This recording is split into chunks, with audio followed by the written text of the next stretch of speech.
नमस्कार किसान साथियों, वर्रा एग्रो फार्म में स्वागत है आप सभी का। आज की वीडियो में सोयाबीन में पहला खाद कौन सा डालना है इस पे हम थोड़ी सी चर्चा करेंगे, और कौन सा खाद सबसे ज़्यादा ज़रूरी होता है और कौन सा खाद जो कुछ किसान साथियों में एक भ्रांति बनी रहती है उसके बारे में भी चर्चा कर लेंगे। तो देखिए किसान साथियों, बहुत से किसान साथी कहेंगे कि बोनी के साथ में डीएपी डाल दें या बोनी के साथ में नहीं डाला है तो बाद में डाल दें। तो किसान साथियों, ये सबसे बड़ी और गलत भ्रांति है हमारे मन में कि हम डीएपी का उपयोग सोयाबीन में कर रहे हैं, क्योंकि उससे अगर आप बोनी में मिक्स कर रहे हैं, बीज के साथ मिक्स कर रहे हैं, तो एक तो अगर बारिश हो जाती है जल्दी तुरंत पे तो हमारे जो बीज होता है वो सड़ जाता है और जर्मिनेशन कम होता है, तो और फंगस आ जाती है खेत में। तो वो तो बिल्कुल भी उपयोग नहीं करना चाहिए। अब बाद में जैसे आता है कि 18-48-0 रहता है डीएपी, 18% नाइट्रोजन होता है और 48% फास्फोरस होता है उसमें। एमओपी मतलब पोटास उसमें 0 होता है।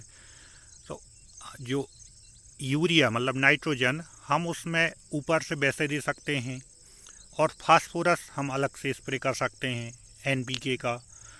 तो हम जो डीएपी में आप उतना महंगा पैसा लगा के उसमें अलग से छिड़काव करेंगे, वो चीज़ हम उस दूसरे फर्टिलाइज़र से वो पूर्ति कर सकते हैं।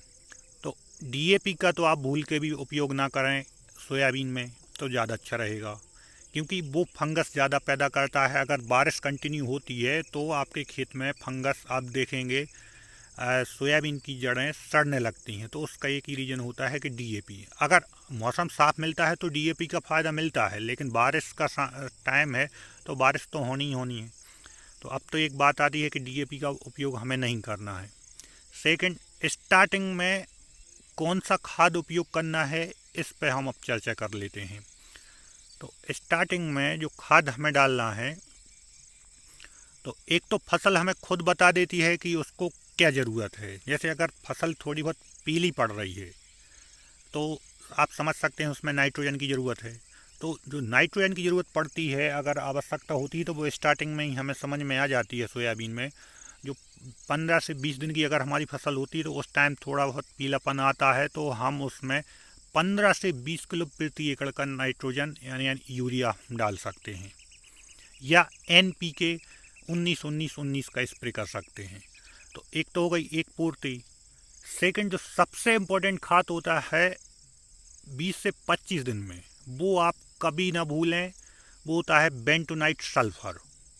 वो अगर आपने डाल दिया तो एक कहावत है कि आपने सारे खाद डाल दिए और सल्फर नहीं डाला तो कुछ भी नहीं डाला, और कुछ भी नहीं डाला और सल्फर डाल दिया है अगर आप लोगों ने, तो सब कुछ डाल दिया अपनी फसल में। तो सल्फर बहुत ही ज़्यादा इम्पोर्टेंट होता है। तो जैसे ही 20 से 25 दिन की हमारी फसल होती है तो हम उसमें 10 किलो प्रति एकड़ का सल्फर डाल दें। वैसे वैज्ञानिक लोग 8 किलो एकड़ का बोलते हैं, लेकिन हम 10 किलो भी डाल सकते हैं, क्योंकि इसके कोई भी साइड इफेक्ट नहीं होते हैं। जो भी होता है फ़ायदा ही होता है। और सल्फर 4 प्रकार से काम करता है। एक तो पीजीआर प्लांट ग्रोथ रेगुलेटर, दूसरा फंगीसाइड, तीसरा पेस्टिसाइड, और चौथा वो आपके इसमें ग्रोथ लाएगा। और सल्फर जो दलहनी फसलें होती हैं उसमें तेल बढ़ाने का काम करता है। तो हम इसको कह सकते हैं ये 4 प्रकार से काम कर सकता है। और जैसे आप बेंटोनाइट सल्फर डालेंगे, दानेदार होता है 10 किलो एकड़ का, तो जो सल्फर वो धीरे धीरे घुलता रहेगा, तो लास्ट तक वो उपयोग होगा।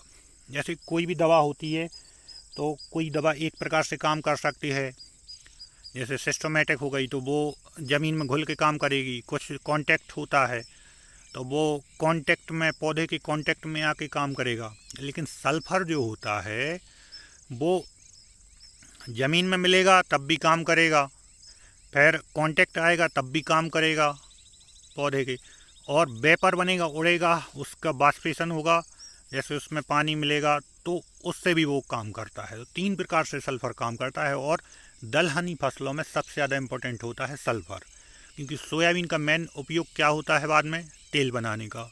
तो तेल बनाने इन सोयाबीन में तेल बनाने के लिए सल्फ़र सबसे ज़्यादा इम्पोर्टेंट होता है। तो 20 से 25 दिन की जैसी आपकी फसल होती है, आप सल्फ़र का उपयोग करें तो आप देखिएगा आपकी फसल में उत्पादन बहुत अच्छा मिलेगा। तो ये तो रही खाद की जानकारी। अगली वीडियो में आप लोगों को मैं कौन सा खरपतवार नाशक डालना है और इस खाद के साथ कितने डिफरेंस के साथ समय टाइम डिफरेंस के साथ डालना है वो भी मैं आप लोगों को बताऊंगा कि कौन सा। और एक बजट में बहुत अच्छा खरपतवार नाशक हर्बिसाइड आप लोगों को मैं सजेस्ट करूंगा, जो मैं पिछले साल भी उपयोग कर चुका हूं और कई उसके रिजल्ट भी बहुत अच्छे देखने को मिले हैं। किसान साथियों, अगर ये आप लोगों को जानकारी अच्छी लगती है तो प्लीज़ मेरे चैनल भर्रा एग्रो फार्म को सब्सक्राइब करें, क्योंकि आपके एक सब्सक्राइब से मोटिवेशन मिलता है और भी अच्छी जानकारी आप लोगों के साथ मैं लाता रहूँगा। वीडियो देखने के लिए बहुत बहुत धन्यवाद।